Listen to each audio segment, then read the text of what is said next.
Yeah, I like that song too. Yeah. I see heaven before me. Actually, I sort of feel like I've been in heaven this morning. I reckon the worship was so good.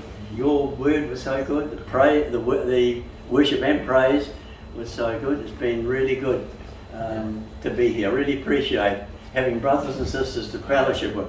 It's a lot easier, a lot better praising God with people than by. I mean, you can do it by yourself, but it's really good.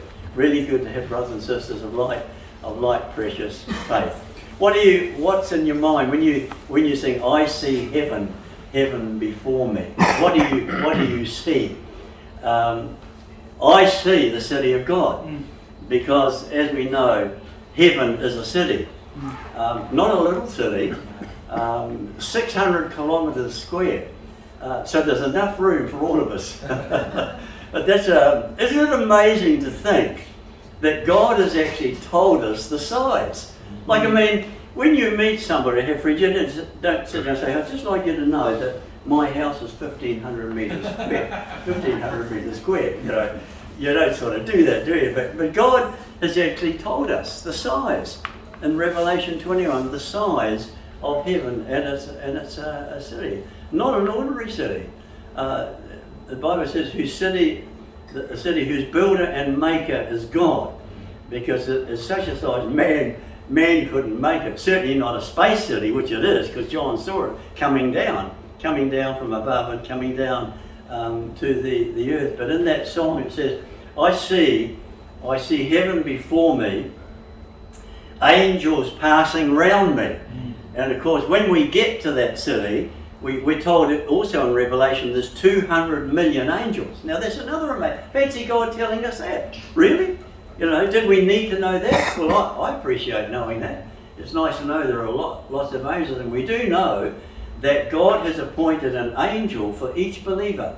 Once a person makes that commitment to the Lord, they have got an angel that watches over them, keeps an eye on them, and we're going to get to meet that angel, because we know when Jesus comes back, we're going to be caught up to meet him in the air. We're going to be up there, taken into the city, which is coming down, and at that time the world, we know the earth is going to be shaken with an earthquake of unprecedented magnitude. Revelation 7 says all the cities of the world are going to collapse.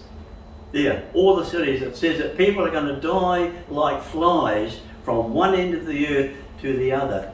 It's going to be like it was in Noah's day, except it won't be flood, it'll be fire. There's going to be fiery destruction, and we can certainly see how the attitude of the world is shaping up for a major cataclysmic overthrow and destruction because of the attitudes of the world. But, you know, I can see myself in heaven, in that city, walking around there. 200 million angels, you're bound to pass a few as you're walking around the city.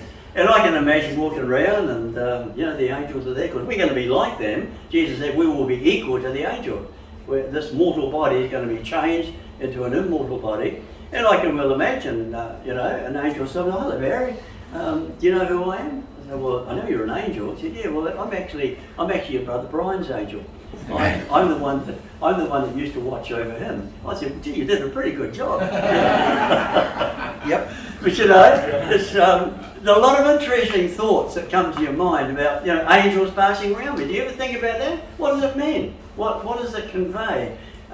It's good to think about what we're singing and have some sort of an understanding of that. And then it says, and I will stand in awe of your beauty.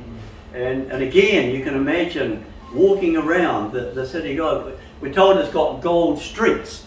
And of course, you don't want to get misunderstand this. We don't want to think that God's into materialism and he's got dollar signs in his eyeballs, and that gold just simply means some sort of a monetary value thing. Doesn't.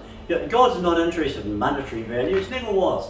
Never will be. Gold. He made gold because it's lovely. It's beautiful, and he wants the city to be beautiful. We read in there that there are diamonds, there are rubies, there are jewels everywhere in the walls and around the buildings there, and the glory of God says it doesn't need the sun because the glory of God will lighten the city. And His glory will radiate through the whole city, and it will reflect on the gold and the jewels and the splendor. It's just, I'll tell you what, it's going to be tingly. I reckon we'll just be tingling as we go. We'll be on an all-time high. And the beauty of it, it's not like drugs that have maybe a temporary high and some bad after effects. Being in the glory of God is eternal, and it's eternal high, and joy forevermore. Man, that's amazing.